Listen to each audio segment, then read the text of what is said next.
J'espère que vous allez bien. On se retrouve ce soir pour un nouveau cours pour la Refoua Shleiman de Malade, les Mishpan de Niftachim et Nachat et Hatzlacha pour tous ceux qui en ont besoin, surtout ceux qui passent des examens ou attendent des réponses de candidature par exemple. Ce soir, on a voulu s'intéresser à un sujet particulier, le mikvé. Alors, je ne vous cache pas, la raison pour laquelle j'ai pris le mikvé, c'est parce que chaque année, j'attends qu'une seule chose, c'est de me retrouver en vacances pour pouvoir aller au mikvé directement dans la mer, avoir une grande étendue d'eau, et ce qui est très favorable pour le mikvé. Bien entendu, tous les mikvés normaux sont très bien, mais c'est quelque chose vraiment d'aller dans la mer. Et donc, comme Baruch Hashem, j'ai eu l'occasion depuis quelques jours de retrouver ce bonheur, alors je voulais partager avec vous justement les bienfaits du mikvé. Parce qu'en réalité, on se rend compte des bienfaits du mikvé que lorsqu'on y est. Souvent, de nombreuses personnes, et moi le premier au début, sont sceptiques avant d'aller au mikvé parce qu'ils se disent, bon, se retrouver dans un endroit, prendre une sorte de bain là où plusieurs personnes ont pris un bain, d'abord ça semble un petit peu bizarre comme un rituel. Ça peut sembler peu hygiénique, mais mais on va voir que pas du tout. D'ailleurs, il y a même eu une promesse du Baal Shem Tov, si je ne m'abuse, qui dit qu'il promet que personne qui entrera au mikvé ne pourra en ressortir avec une maladie. Et au contraire, ça purifie le corps. D'ailleurs, on voit que les personnes qui vont le plus d'obligations et ils vont le plus souvent au mikvé, ce sont les femmes après leur période.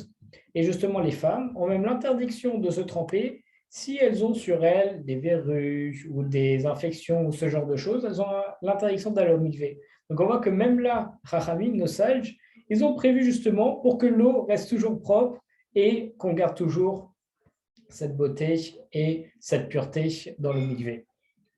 Alors, comme l'indique le titre du cours de ce soir, on va voir les bienfaits médicinaux du mikvé. Alors, bien entendu, je ne prétends pas ni connaître ni en médecine, ni en sciences, ni même en Torah d'ailleurs, mais avec le peu qu'on connaît, on va essayer de voir un petit peu quels peuvent être les bienfaits du mikvé. Parce qu'en plus, bien entendu, tout le côté très mystique, où le mikvé, bien entendu, c'est la purification rituelle, etc., avant d'aller à la prière, lorsqu'on est impur et qu'on est même obligé de faire, avant d'emmener des corbanotes, des sacrifices, il y a quand même derrière, comme chaque mitzvot, comme chaque mitzvah, aussi tout un inyan, toute une perspective, on va dire un peu plus gashmi, un peu plus matérielle. Par exemple, on sait qu'on ne doit pas mélanger le lait et la viande. Alors, on sait que ça fait partie des Chokim, ce sont les commandements dont on ne peut pas connaître la signification. Pourquoi est-ce qu'on ne doit pas mélanger le lait et la viande? Mais on a trouvé plusieurs explications à cela. Je ne dis pas qu'une est meilleure qu'une autre ou bien qu'elles sont bonnes. Tout reste de toute façon entre les mains d'Akadosh Baruch Hu. On ne pourra jamais appréhender totalement les pensées d'Akadosh Baruch Hu. Mais il y a deux explications que, à mon humble niveau, j'avais entendues. Une, c'est que à l'époque, les Oved Kochabim, les idolâtres, ils faisaient justement une sorte de culte en mélangeant du lait et de la viande. Donc, comme on a une grosse interdiction par rapport à l'idolâtrie, parce que c'était la Avera qui influençait le plus les Juifs à l'époque, qui était la plus forte à l'époque. Aujourd'hui, c'est plus les relations interdites, malheureusement. Alors, on interdisait même ça. Et j'ai vu une autre explication, une explication scientifique. C'est qu'en réalité, le fer ou les protéines qui se trouvent dans la viande, ils vont attaquer le calcium qui est dans le lait. Ce qui fait qu'en mélangeant le lait et la viande, tous les bienfaits du lait avec le calcium vont disparaître et tous les bienfaits de la viande avec les protéines, les fers, vont disparaître aussi. Ce qui fait qu'on va manger que le gras de la viande et que de la partie qui, entre guillemets, ne sert à rien du lait. Et donc, en réalité, au lieu de gagner tout ce qu'on voulait gagner par ce repas, on ne fait que gagner des choses grasses et des choses mauvaises pour le corps. Donc voilà, en tout cas, une petite explication pour le mélange du lait et de la viande. Donc on voit qu'on peut aussi trouver une explication plus ou moins scientifique, en tout cas des bienfaits que peut nous procurer le mikvé. Une des bases du mikvé, on sait que lorsqu'on veut se tremper, il faut se mettre en position fétale. On sait qu'en position fétale, c'est lorsqu'on rabat les genoux près du torse et on les englobe avec nos mains et on doit plonger minimum 3 fois, certains disent 7, d'autres disent 10, etc., en position fétale. Et en fait, en plongeant de cette façon dans une grande étendue d'eau, on verra plus tard les valeurs de l'étendue d'eau, la quantité minimale et justement sa signification. En se plongeant dedans en position fétale, en réalité, ça fait penser à quoi? À un bébé dans le liquide amniotique lorsqu'il se trouve dans le ventre de sa mère. Donc on voit que dès qu'on se trempe au mikvé, en réalité, on redevient comme ce qu'on était en tant que fœtus. Et donc, lorsqu'on était en fœtus, qu'est-ce qu'il y a? On était recroquevillés sur nous-mêmes, mais on ne faisait attention qu'à l'essentiel. Juste, on se reposait, on mangeait, on dormait, et on dit qu'en même temps, on connaissait toute la Torah, on apprenait toute la Torah. Et on voit que lorsqu'on va au mikvé, c'est ça, on retourne à l'essentiel. On sort de tout le monde matériel, parce qu'en plus de ça, on se trouve sous l'eau. On ne se trouve plus sur la terre avec tout ce qui nous entoure. D'ailleurs, on n'entend plus rien, quasiment plus rien lorsqu'on est sous l'eau. Et on est totalement imbibé. À la différence, par exemple, d'un autre élément comme le feu. Si quelqu'un allait savoir pourquoi se retrouve dans le feu, le feu, c'est volatile, c'est par rapport à l'air, et donc on ne sera jamais totalement recouvert. Alors que dans l'eau, lorsqu'on est immergé, et d'ailleurs c'est pour ça qu'on doit avoir aucun objet, bracelet, montre, ni mes vêtements qui serrent trop le corps et qui puissent faire une séparation entre l'eau et le corps. Non, l'eau doit pénétrer absolument partout. D'ailleurs, les femmes, lorsqu'elles vont migrer, elles ont des règles beaucoup plus rigoureuses. Elles doivent même ouvrir la bouche et les yeux dans l'eau pour que l'eau puisse pénétrer dans tous les orifices. Bien entendu, on ne demande pas de boire la tasse ni de se faire mal aux yeux, mais au moins un instant, comme ça on est sûr que l'eau pénètre partout. Donc on voit que déjà, lorsqu'on est au mikvé, on se retrouve en position fétale dans l'eau comme le liquide amniotique, et on se retrouve en réalité à l'essentiel, à l'essence même du monde. D'ailleurs, vous remarquerez que lorsqu'on plonge, bien entendu, on ne peut plus respirer. Donc on retient notre souffle. Mais arrivé à un certain moment où on va consommer l'oxygène qu'on a retenu dans notre souffle, alors on ne va plus en avoir, et automatiquement notre corps, qu'est-ce qu'il fait? Il se débat pour remonter à la surface. En réalité, c'est un instinct de survie qui dit, attention, on est en danger, ça ne va pas, on n'a plus d'apport en oxygène, je dois tout faire pour récupérer l'oxygène. Et qu'est-ce qui se passe lors de cet instinct de survie? Mis à part le fait qu'on a une montée d'adrénaline pour avoir encore plus de force, pour développer nos muscles, pour pouvoir être sûr de parvenir à cet état de sortir du danger. Mais ce qu'on a surtout, c'est que tout notre esprit se déconnecte. Tout ce qu'il y a dans notre tête se déconnecte pour envoyer toute l'énergie dans les muscles pour ne pas réfléchir, parce que lorsqu'on réfléchit avant une action, on perd du temps, mais les moments de danger, ce sont des moments où on ne peut pas perdre du temps. Du coup, tout se déconnecte dans la tête, on envoie toute la force nécessaire dans les muscles qui sont nécessaires pour sortir du danger, et on peut se lever, et se nager et se retrouver à la surface. Par exemple, si on est en danger dans la rue, alors tout notre cerveau va se déconnecter et on va envoyer toute l'énergie dans nos jambes pour pouvoir courir, s'enfuir et aller loin. Et on voit que parfois on court, on n'a jamais couru à cette allure, parce qu'en même temps on a la poussée d'adrénaline. Parfois on ne se rend même pas compte de où on a couru, de comment on s'est retrouvé et quoi que ce soit. Tout s'est arrêté dans notre tête. Parce qu'encore une fois, si je réfléchis, je perds du temps. Et dans ces moments de danger, on ne peut pas se permettre de perdre du temps. Déjà, on voit à quel point le corps est bien fait. Et pourquoi est-ce qu'on appuie ce point-là?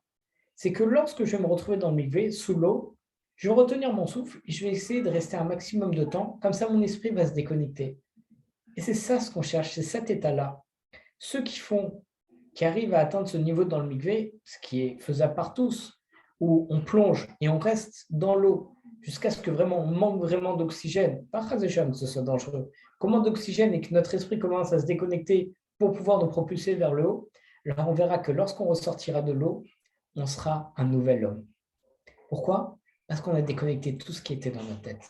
Tous les problèmes que j'avais avant, toutes les pensées que j'avais, toutes les choses qui n'allaient pas, tous les devoirs que j'ai à faire, tous les rendez-vous, etc., tout s'est déconnecté dans ma tête. Et lorsque je sors du mikvé, c'est là où je suis un homme nouveau, j'ai tout oublié. Bien entendu, je ne suis pas devenu amnésique. Je vais retrouver ça dans quelques instants, dans quelques minutes, etc. Mais pendant un moment, il n'y a plus rien qui existe au monde. Juste le plaisir de pouvoir de nouveau avoir une bouffée d'air et de se retrouver pur. Et ça, c'est un moment absolument extraordinaire. Et d'ailleurs, c'est même une recommandation qu'on peut se faire lorsqu'on n'est pas bien, on ne se sent pas bien, on a trop de choses dans la tête et tout. Aller dans l'eau, piscine, salle de bain, n'importe quoi, mais aller dans l'eau, se déconnecter. plonger, retenir son souffle jusqu'à ce que notre esprit se déconnecte, remonter à la surface et là, on va voir qu'on aura tout oublié et en même temps, on se rappelle comment est-ce qu'on peut faire un lien avec ce qu'on a dit par rapport au fœtus. On se rappelle qu'en réalité, on revient à l'essentiel. Tous les parpères, tous les périphériques, toutes les choses autour de nous qui gravitent, qui ne sont pas bien, qui nous prennent la tête, qui sont matérielles, etc., elles disparaissent lorsqu'on est au mikvé, lorsqu'on est resté sous l'eau et qu'on remonte. Tout disparaît. Et ça, c'est un moment absolument extraordinaire. Et on revient à l'essentiel, comme le fœtus, comme on l'a vu juste avant. Autre chose, on connaît tous cette phrase bien connue du traité Baba Kama, à la page 17, Amoud Aleph, au recto, qui dit Ein Maïmé la Torah, il n'y a pas d'autre eau que la Torah. On compare très souvent l'eau avec la Torah. Même Rabbi Akiva l'a enseigné ça à ses élèves. Il a vu une source d'eau, il a dit vous voyez que l'eau coule. Ils ont dit oui. Il a mis sa main pour arrêter. Il voit que l'eau a cette propriété justement d'embrasser les contours de sa main pour continuer de tomber. Il dit regardez, je ne peux pas arrêter l'eau de couler. Et c'est exactement pour ça que Maïm et la Torah, qu'il n'y a pas d'autre que la Torah. La Torah aussi, c'est de l'eau. On peut essayer de faire ce qu'on veut, parce qu'à l'époque, c'était lors des persécutions romaines. Il dit on peut essayer de faire ce qu'on veut. Jamais on n'arrêtera à la Torah de se propager et à la Torah de couler. Et c'est vrai qu'il y a vraiment cette particularité de l'eau qui essaye de se mettre dans tous les contours, de prendre n'importe quelle forme et de se rattacher à tous les points d'eau qu'elle peut. Donc, en se retrouvant dans le mikvé avec toute cette eau, on se retrouve tout comme dans le fœtus, entouré où on connaissait toute la Torah, et on se retrouve dans une étendue d'eau totalement recouverte, donc totalement recouverte de Torah et de sainteté proche d'Akadosh Baruch Hu. D'ailleurs, une légère parenthèse en plus, on a beaucoup d'histoires, par exemple avec le Baal Shem Tov, lorsqu'il était jeune, il y a un homme qui s'est approché près d'un lac gelé, et il voyait des traces de sang sur le lac. Il s'est demandé ce que c'était, et là il voyait un jeune homme, vraiment un enfant, qui était en train de plonger dans le lac congelé. Et les traces de sang étaient en réalité ses pieds nus, et la peau s'accrochait à la glace et lui arrachait la peau des pieds jusqu'à saigner. Et l'eau était à moins je ne sais combien de degrés, et il allait se plonger tous les jours pour pouvoir justement se purifier. Et on voit aussi, il y a plein d'endroits antiques de l'époque qu'on a retrouvés où il y avait des juifs, où on sait que leur situation était malheureusement très délicate, ils étaient relativement pauvres, et on trouvait quand même des mikvés. Même si l'eau était chère, on trouvait quand même des mikvés remplis d'eau pour que les gens puissent se purifier. Et on voit l'importance de cette mitzvah et l'importance qu'on accorde à cette mitzvah. D'ailleurs, ce jeune enfant donc, qui allait au mikvé et qui se battait pour aller dans le froid et plonger, alors c'est notamment par ce mérite qu'il est devenu plus tard le Baal Shem Tov, qui est un des plus grands de la Chassidoute, notamment de la Chassidoute Chabad, c'est un des fondateurs. Et nous, aujourd'hui, on a la chance d'avoir des mikvés qui sont un petit peu réchauffés, etc. Alors, comment est-ce qu'on pourrait avoir l'excuse de ne pas y aller? D'ailleurs, on remarquera qu'aller dans un mikvé froid, ça revigore. Souvent, on dit, lorsqu'on n'est pas bien du tout, prends une douche froide. Pourquoi la douche froide? Ça réexcite tous les nerfs, ça revigore. D'ailleurs, on se sent mieux, même pour le corps. C'est extrêmement bon d'avoir de l'eau froide. C'est très, très bon. Pour ceux qui n'ont pas l'habitude, moi, le premier, j'ai l'habitude de me doucher avec de l'eau très chaude, mais essayer, c'est vraiment autre chose. Un dernier point avec votre permission, par rapport à la quantité minimum d'eau que doit avoir un mikvé. La quantité minimum est de 40 CA. Alors, un CA, c'est une mesure qu'on retrouve dans la Bible qui correspond environ à 75 litres. Et en réalité, ce chiffre 40, il a une symbolique très forte dans le judaïsme. Par exemple, on sait qu'il a fallu 40 jours à Moshe Rabbeinu pour monter sur le Har Sinaï et pour recevoir la Torah d'Akadosh Baruch Hu. On sait aussi que les Juifs, ils ont erré dans le désert durant combien de temps? 40 ans. On sait qu'un fœtus, il met 40 jours pour se former et une grossesse 40 semaines. Lors du déluge, à l'époque de Noach, la pluie est tombée durant 40 jours et 40 nuits pour pouvoir purifier tout le monde entier qui était devenu impur et qui justement avait besoin de ces eaux d'un gigantesque mikvé tombé du ciel. Donc on voit que tous ces inanimes de devoir se purifier, pour recevoir la Torah, pour pouvoir réparer une faute, errer dans le désert, se purifier, faire un nouveau fœtus, un nouveau bébé, quelque chose de nouveau, de pur, de bien refait. Parce que le déluge aussi, c'était pour raser la terre, pour en faire une bonne. Les 40 ans dans le désert, c'était aussi pour, malheureusement, accomplir le décret d'Akadosh Baruch Hu que tous les hommes de plus de 20 ans, donc qui avaient fauté, mourront dans le désert. C'est pour ça qu'ils sont restés 40 ans. Aussi, recevoir la Torah, c'est pour justement faire changer tous les hommes entre l'impureté de l'Égypte avec l'idolâtrie et tout changer maintenant un nouveau peuple. Donc on voit que cette notion de 40, donc les 40 serres du mikvé, c'est justement pour ce renouveau, cette pureté et se changer. C'est pour ça que Bezrat Hashem, qu'on puisse toujours devenir de meilleures personnes, on peut toujours s'améliorer. Parfois, c'est beaucoup mieux, beaucoup plus simple de tout reprendre à zéro plutôt que de continuer quelque chose qui est extrêmement bancal. Alors que Bezrat Hashem, par la force du mikvé, par le mérite du mikvé, on soit tous bien purifiés, qu'on puisse toujours s'élever plus loin et se rapprocher d'Akadosh Baruch Hu. Chazak u'Baruch à tous.